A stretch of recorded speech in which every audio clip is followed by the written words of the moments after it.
first time I got drunk was at Christmas dinner, and I was 8 years old, and the kids got about this much wine in a cup.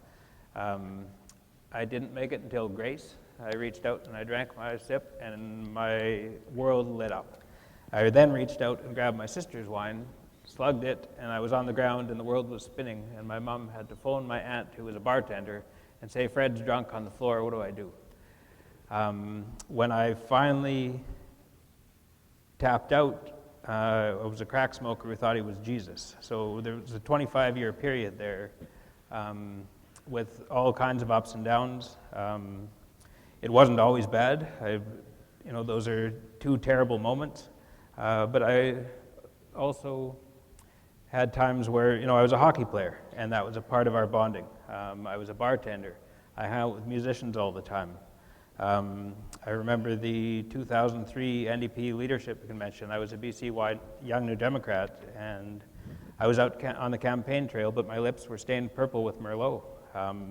Alcohol was present in everything I ever did. One of the things that took me a few years of recovery for it to occur to me, but I had always thought that I just needed a little bit more money. I needed some good luck, and I wouldn't need alcohol anymore. I wouldn't party if only this happened. I needed the girl. Because of the girl, I was out drinking. No matter what, I had a reason why I was drinking and using, though. Eventually, I started to find some success, and I started to make the money. My last bender was a 5-month, 150 straight days I smoked crack. And that came on the tail end of, I had an incredibly good spring as a roofer, and I started to get somewhere between 3 and 5 houses a week were getting done. And when I got paid, I couldn't handle it.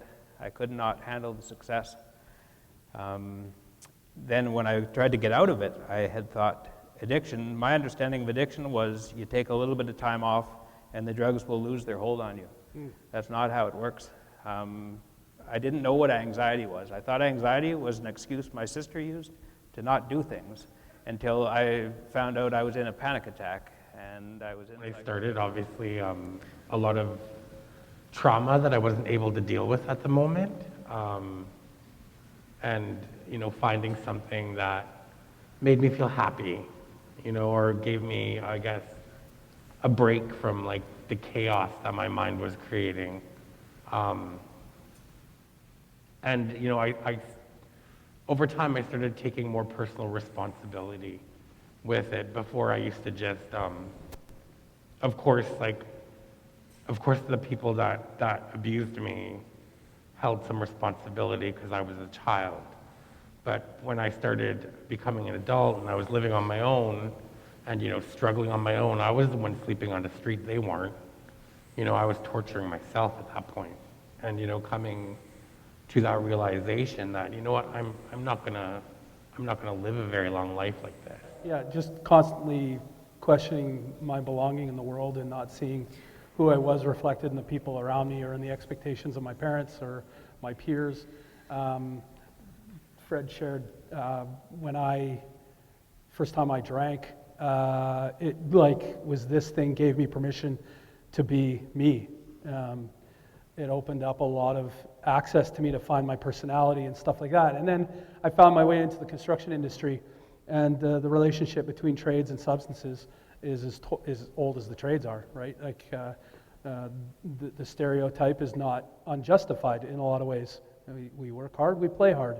There's a cowboy spirit there that I always was proud to belong to. As I started to rise through the leadership ranks of construction sites, I started finding myself at tables with people that were educated in a more academic way, and it started to bring up a lot of the feelings I had when I was a kid. Like I didn't fit in anymore, I wasn't welcome, I wasn't smart enough, and my substance use became my method of showing up in my job, in my world, being comfortable. It gave me it gave me me. But essentially, I was just trying to find myself or feel comfortable in the world. And some things happened in my life, and I was starting to see some failure in my job and drop a few balls. At that point, I didn't know what was me. I wanted to tell myself it was me and I was a failure. I didn't know what part was my runaway addiction. Look, I hit a bottom. I was starting to not fit in my industry, not being able to keep up. I was not able to hide my substance use. I was starting to fail in the only thing I thought I was cut out for. And long story short, it led me to March 19th, 2019, when I was like, I'm not living another day like this. I can't. And I was going to take the ultimate way out. Something shifted in that, and it honestly was nothing to do with any heroic or heartfelt idea that I was going to be found by my mother or leave my daughters behind, who I was very estranged from at that point. But it was honestly vanity. My image didn't fit with the choice I was about to make. I valued my image as an identity as a hard worker more than anything else. And it occurred to me that here I am in this moment, and somebody might say that I chose just to quit.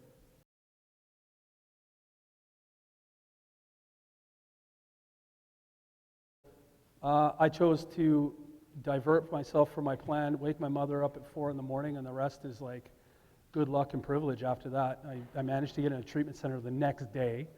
That doesn't happen. And about 40 days later, I started to see what was possible. Like, I started to understand my experience from like a therapeutic standpoint. I started to learn some of this wisdom that goes along with like showing up in the world and just feeling content and whole. And although it didn't solve the problem then, I started to realize that things could be different for me.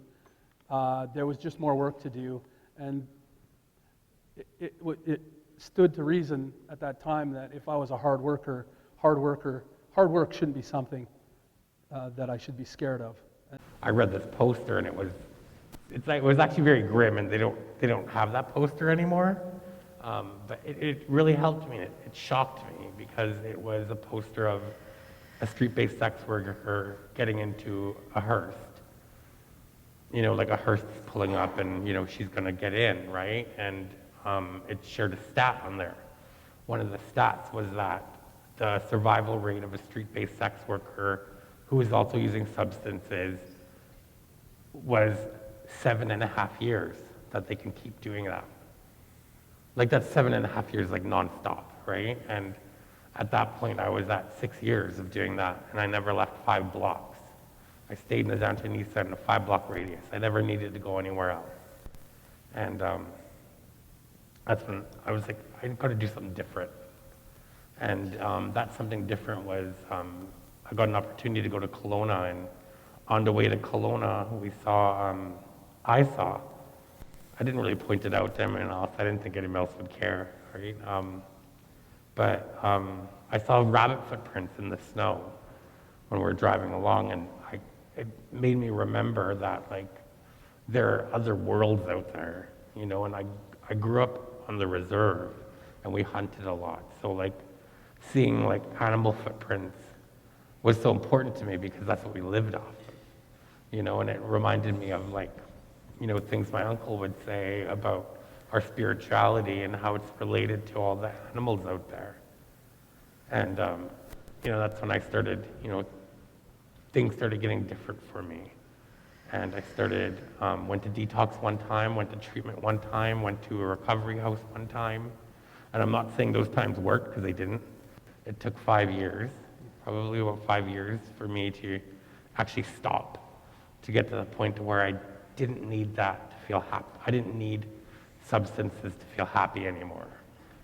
And there's no time, I feel like that's important. What you said is that it's not linear, and there's no, like, one time and you're done. It took, like, a lot of people to really believe in me. I think for me is that I beat myself into an oblivion and realized that the way I was living my life struggling was just too overwhelming. I mean, lived experience is something that you can't buy, but it will cost you your life. And at the end, the reality of my world is that I really had my options were about three, either find a way to do something different, wind up in prison for the rest of my life, or I'm going to wind up dead. One of those three things were going to happen no matter what. And I think I got to the place in my world where I just got sick and tired of doing the same thing. And, when you're constantly, I found the most interesting thing about trauma, because I think a lot of it's not about drugs, it's about pain. And for myself is that I wouldn't deal with it. And it's not something that I wanted to look at, but one thing I've understood with trauma is that regardless of you dealing with it or not, you're dealing with it. It'll deal with you. And so the negativity of the consequences for me not dealing with it was the drugs that I would use to address it. We don't have this one moment in life. We have this collective of what we know, whether like passed down, historically taught, given birth, whichever. When those pieces start to come back together for us through nonprofits, through work, through friends and chosen family, blood family, whichever, like that's when things start to come back together. Sure, there might be one moment where we make a different decision, but like it's ingrained. And we're not really in a society where we're taught that. Yeah, thanks for that. I don't know the exact day, but Fernwood Community Center, I think I'd been secretly using where I thought no one was really paying attention to what I was doing, and I was trying to sell dope down in Pandora again, and I was probably months and months of this, lying. Family, my ex, my kids, everything like that. And I got in this huge fight with my ex, and I was at the Fernwood Community Center, and it was that exact day that there was actually payphones back then. That's how long ago that was. And I ended up hanging up the phone, and I spoke it out loud. I basically kind of spoke it into existence that I love heroin, right? Because there's that love for the heroin that took away my pain, took away my shame, my regret, and it just sent everything downhill from there. And and I remember that day so clearly, where there wasn't anything else that mattered after that, right? It didn't matter about anything else. I was basically a ghost in town. If I wasn't selling dope or using dope, I was sleeping, and if I did sleep, because then you're mixing it with side and everything like that. So I found every excuse in the world to keep my addiction going. And when I think back think back on it, it was the fear, and that fear of failing again, right? And letting people down that you love and that you care about, that you really can't be around because all you're doing is using at their house. Like I spend hours in the bathroom at family members' houses and stuff like that, just avoiding them at all costs. Show up to events and show up to shows, glasses on, everyone's like, oh, you're doing so good, because I wasn't doing blow anymore or crack, right? I was literally, I was doing the downers and no one could really tell, really, unless they seen my eyes, which I thought shades were hiding that, and it didn't. So I think the biggest factor this time when I got clean was walking into Wilkinson Road, and everybody I grew up with, doing time with since 2009, and I'm on this unit, and for the ones that are still alive, right? We got so many people that are passing away, dying, overdoses, killed, or whatever. I get on this unit, and it's the same old crew, and they're talking about the same old shit. They're talking about, oh, we got this coming in, we got, this and that, and, my girl did this, and it was just the same old conversations I've been hearing since 2009. Some of them are in the exact same cell, right? And I'm sitting there, and I'm like, man, I gotta fix my fucking life, man. There's no way to live. I was 35 back then, 34. I'm done with this shit, right? So I ended up moving to a unit, and it was a unit called the Right Living Unit in Wilkinson Road. It was a new unit. You get paid more money. You do programming from 6:30 or 7 o'clock to 6 at night. And yeah, man, a lot of people tried cracking off and making jokes about it and shit like that. And here I am today, man. I'm just that was the breaking point. Seeing everybody there talk about the same shit, I'm just man, I'm better than this, dude. I'm not even better than this in the fact that I don't want what they're talking about. I don't want the dope to come in the unit. I'd love that, but at the end of the day, it's the same old stories and stuff like that, right? So I deserve better, and then I picked my shit up and got it going. Whether you go to prison, I used to call those moments where I'd go either to prison or I'd go to treatment as a little vacation. but I'd always gravitate back. And it wasn't because I necessarily wanted to, it was because there was nothing else available, and to create that sense of community.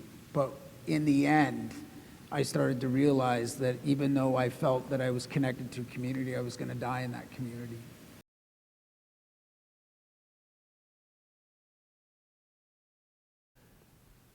The average layperson doesn't understand what recovery is and how hard it is to maintain.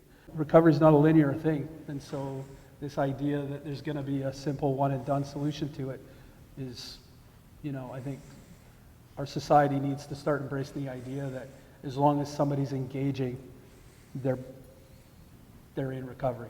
Like, that's it. That's all there is to it for me. Anyways, thank you. For myself, I associate the word recovery with abstinence. And then what happened? So for me, I've had problematic substance use with a multitude of different substances. I lost my kids, who I'm grateful that are here today, and moved back with me, got them back December 1st, 2020. Thank you. Huge success. And then what? I'm surrounded by a history of that on paper doesn't look so good. And so, things get hard. I'm working really hard. And now my use of alcohol, for example, because for me, abstinence-based recovery is not a part of my journey. And that has worked for me until it hasn't. And so, in recent months, when I'm struggling and my alcohol intake has increased, and my kid writes me a fucking Mother's Day card that makes a joke about wine, who do I tell?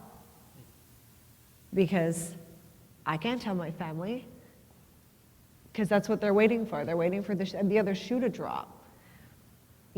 How could you do this? Look at the success that you have. Look at the position that you've got yourself in. You got everything back. And so there is this pressure around the language that we use around recovery and what that means and how we recover. And I realize that this kind of leads into one of the stigma questions. And I mean, like, I'm a white, middle-class woman born and raised in BC. Like, unless I was a dude, it does not actually get much better than that for me, for privilege, for access to treatment, to services. But I can't say out loud, hey, you know what, I actually have a problem with alcohol. Because those little humans,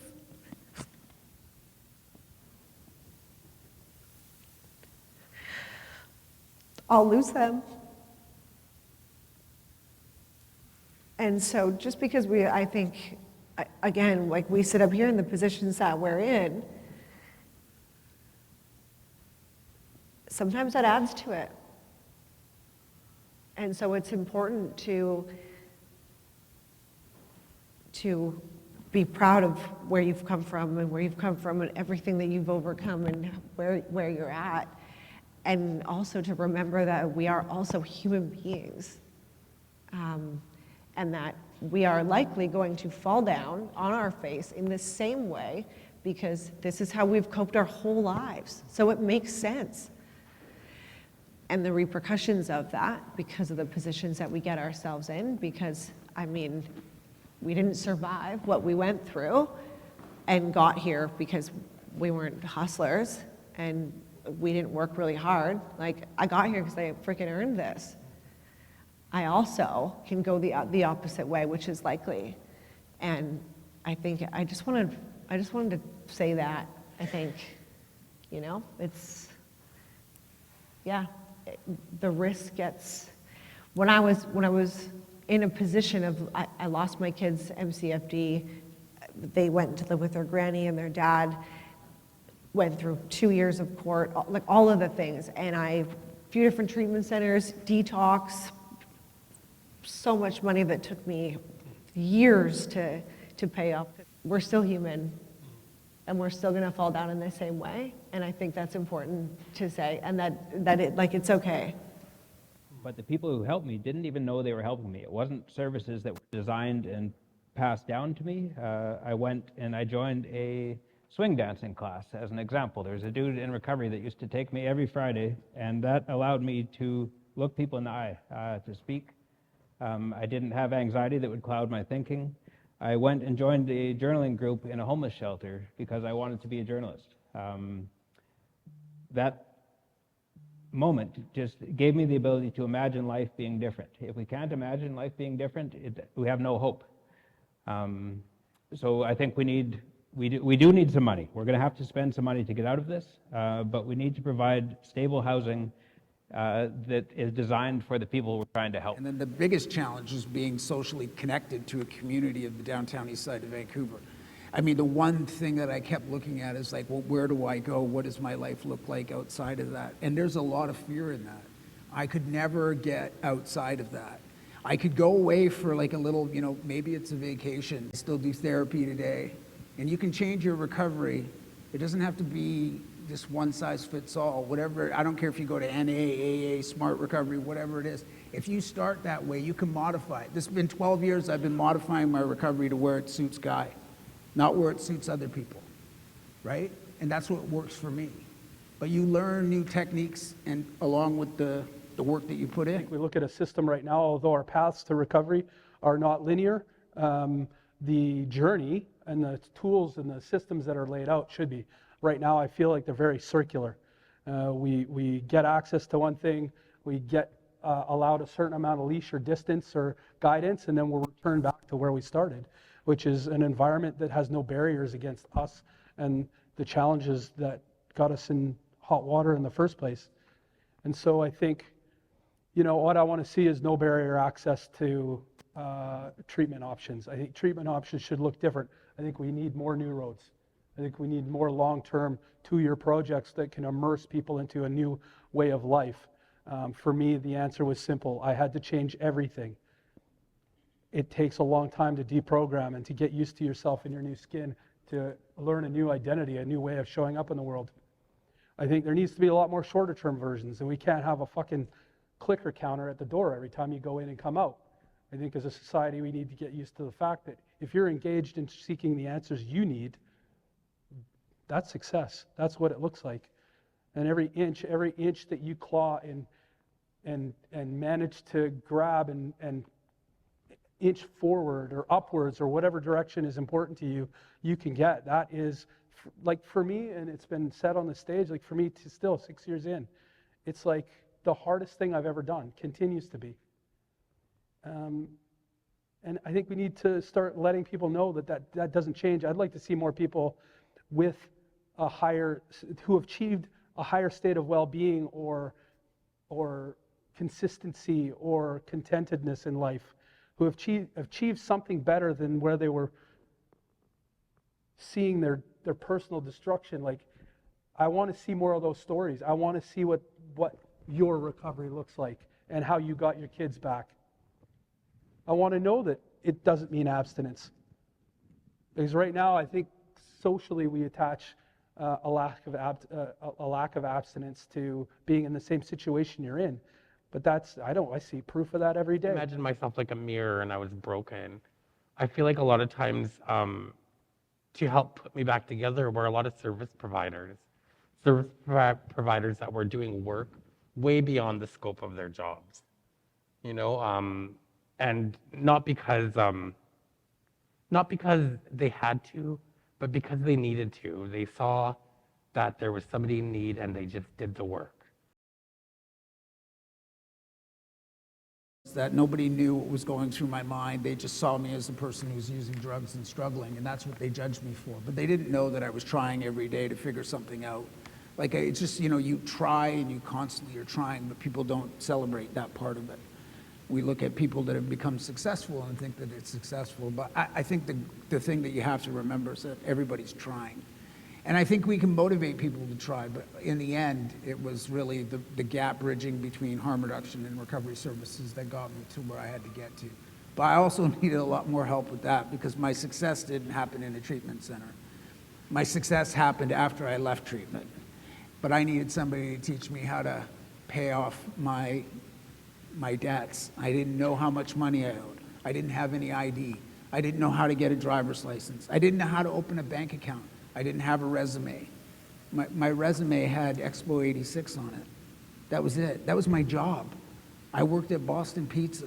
And when you go and apply for a job and you have a piece of paper and it has one thing on it, I mean, people looked at you and just were like, wow. And then you don't have the qualifications. And so you don't get a job. And I remember I wanted this thing so bad that in recovery I went into it like it was going to be my job, because I couldn't get a job. So I did it like it was my job. And I showed up every day and I said, you're not going to hire me, I'm going to volunteer here. And I volunteered at a place. And then the guy did hire me. And that's how I had to do it. But I tell you, it's never been easy. Our world doesn't make it easy because, see, listen, we say that we want people to get better, but then essentially we're going to judge them for the past that they once lived and bring that up. Whether we have different values, different opinions, or different motives for recovery, or whatever our recovery looks like, if it doesn't align with some people's beliefs, we tend to go out and judge them for it, or we bring up their past. And so that becomes like, this handcuff that we put on people. I believed about myself everything that I saw in the media. I was very aware that my substance use was out of control and it was calling the shots for a long time. And I believed about myself exactly what that stigma told me. And then within my industry, there's the construction industry, this is real, like, we're all going to do the same thing, but if one of you starts to trip up or get slow, the pep talk is get your shit together or go, right? And then there's the fear of punitive, like being cut loose from your job. So, and I believed all that was justified. I believed all that stigma, and the shame it gave me was unbelievable. And I think when we can offload the burden of shame from people and give them some hope and some opportunity, I think that the answers get really easy. I think the work is always going to be really hard to do. The normalization in media about the city sweeps, about Vic PD and bylaw and shit all teaming up together, media, Victoria Buzz, Victoria Vibrant, all of them, Check News, everyone, they're all just like posting this shit for clicks and likes, and realistically it's no way to end the stigma, It's no way to put an end to it, right? So I see this shit and I've experienced it. I've experienced them ripping apart my tents when I was homeless in Nanaimo, East Van, Surrey, everywhere that I was homeless. I had that shit happen, and East Van was probably the worst. They actually had those huge-ass trucks with the sweepers on it and shit. I don't know what the fuck to call those. But they would literally run through the alleyways and people's tents and stuff like that. They'd come at 4 o'clock in the morning and shit. So I think the post up on social media, you have the community here in town, all behind it, safe at home with wherever they're at. And they're all dropping their comments. Sometimes, I can't lie, I kind of troll them on social media, and I'll just say some shit. I got a lot of time on my hands at home when I'm not doing my things. So yeah, for now. But so I don't know, man. We just got to stop that, and we got to stand together. I'd just like to say, stigma is something we talk about so much, about societal stigma towards the people on the street. When I was out there, internalized stigma determined who I would use with. It kept me from accessing services. I didn't trust anybody. I would have looked at me and thought, who's this Pee Wee Herman motherfucker? Fucking what does he know about dope? What does he know about stigma? We need to be patient. It was the entire community that helped me to get better. It was not a service provider. I had, there was one woman that filled out my welfare application because I couldn't read the words on the page.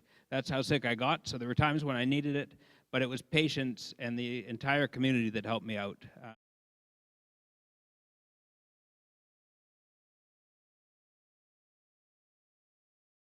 The easiest thing I've ever done, and it took me 31 years to do, was get off the drugs.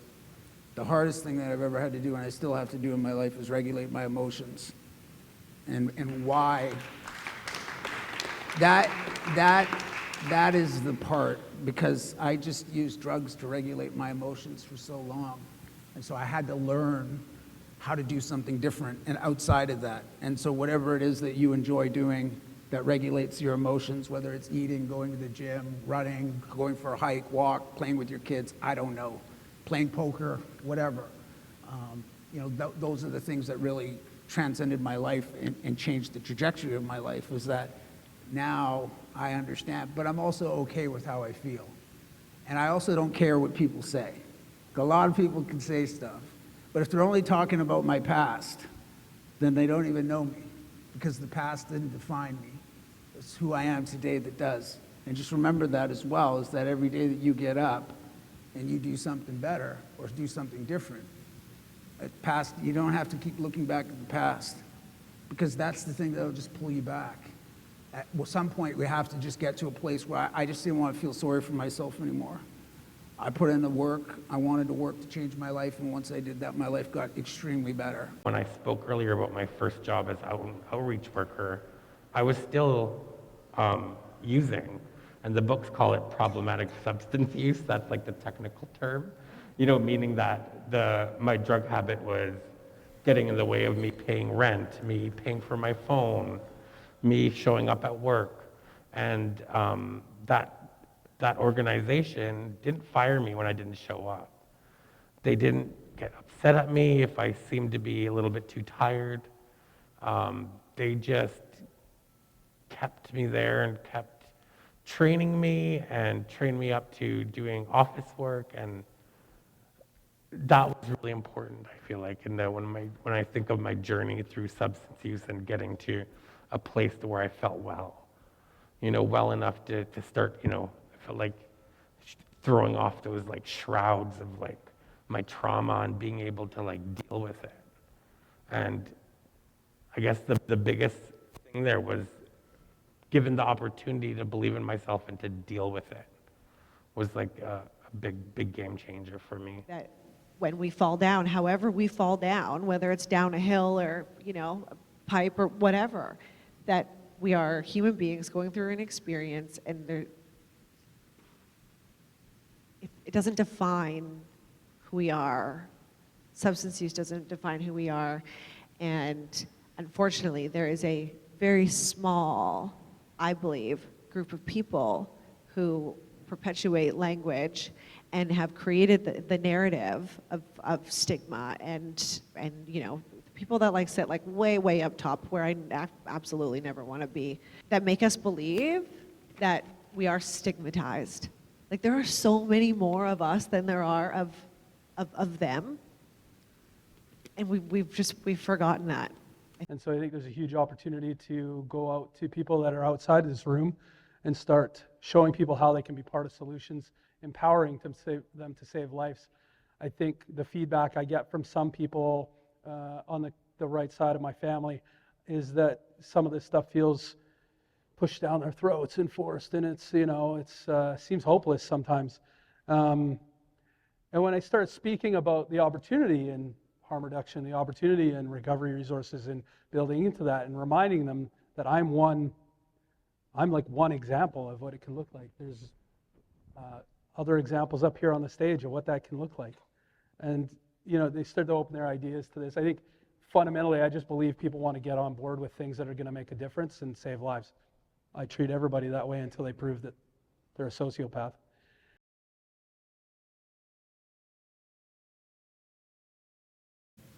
I think the thing that comes to mind is anytime I'm downtown and you see someone struggling, whether they're sleeping or nodded out doing their doing their thing, instead of just walking on by, I would stop.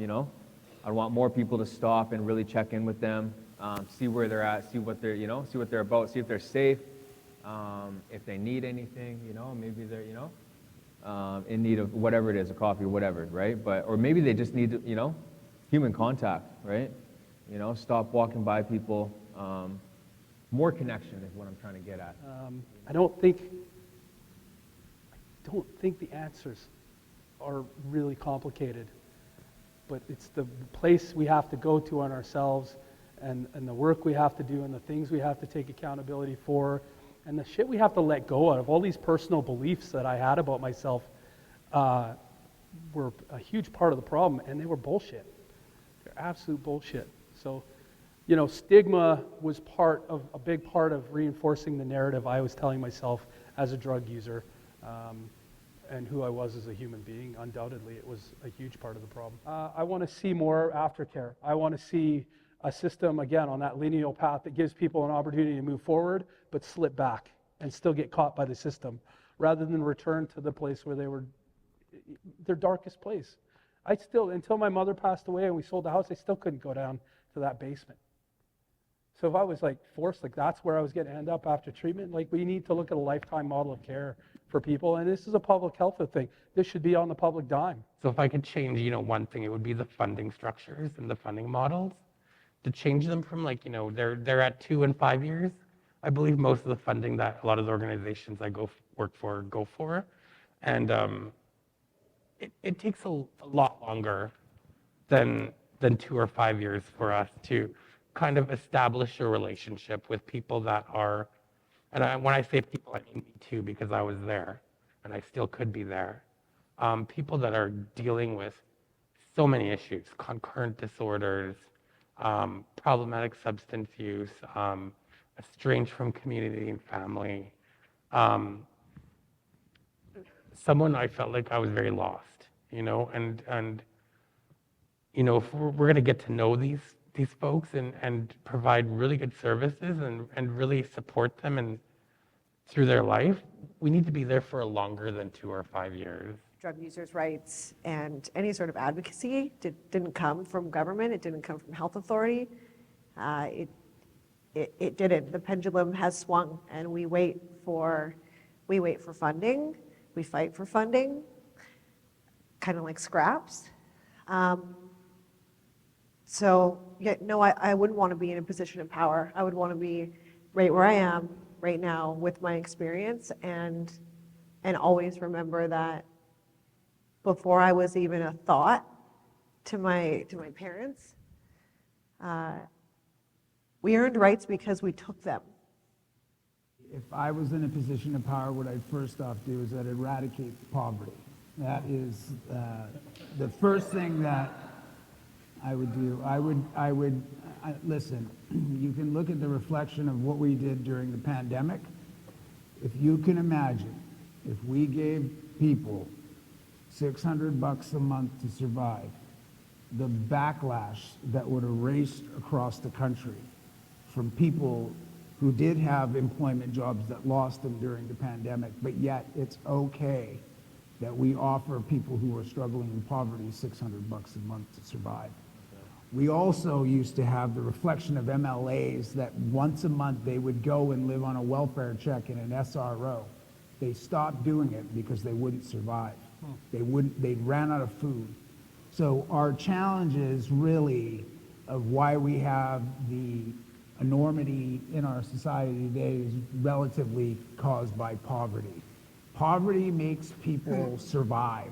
It forces you to do things outside of your comfort zone just in order to live. And so that, in the sense, is that if you raise the basic income rates for people on income assistance to what the CERB was, I think you're going to see a lot more people be able to afford the rent to get a place to live, to afford to have a little bit more food.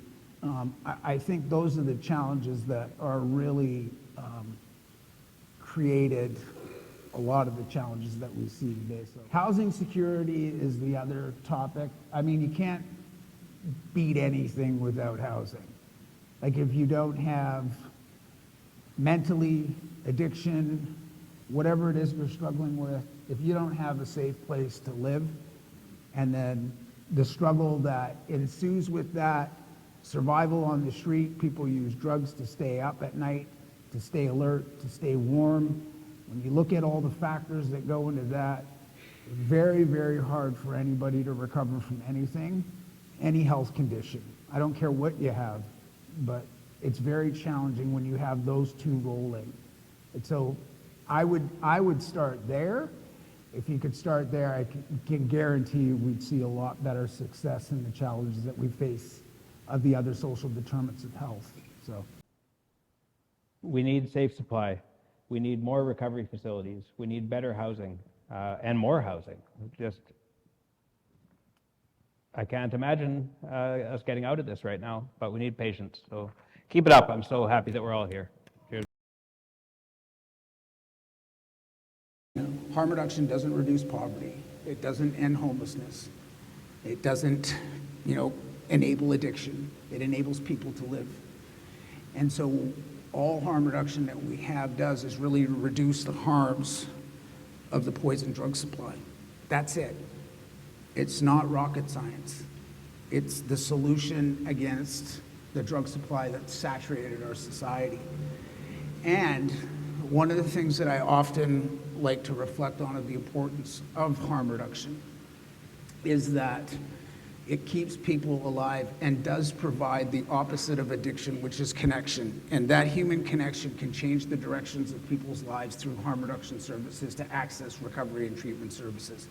If people don't have a safe landing spot to go to after treatment, which is stabilized housing, connection to community, and also purpose with employment, we're really missing the whole target here. It's not about just going on getting off drugs and getting your life together. It's about addressing all the social determinants of health that happens after a person goes through treatment. And that's why it's a chronic relapsing condition, because we've not done a significant effort in helping people after treatment. If you look at people who are successful in this, and I will tell you this, I look at people that had success is that they found purpose, they got a job, they got their families back, they were connected to a community. All those factors are the most important thing in some. Success isn't going through treatment. Success is what's going to happen after treatment.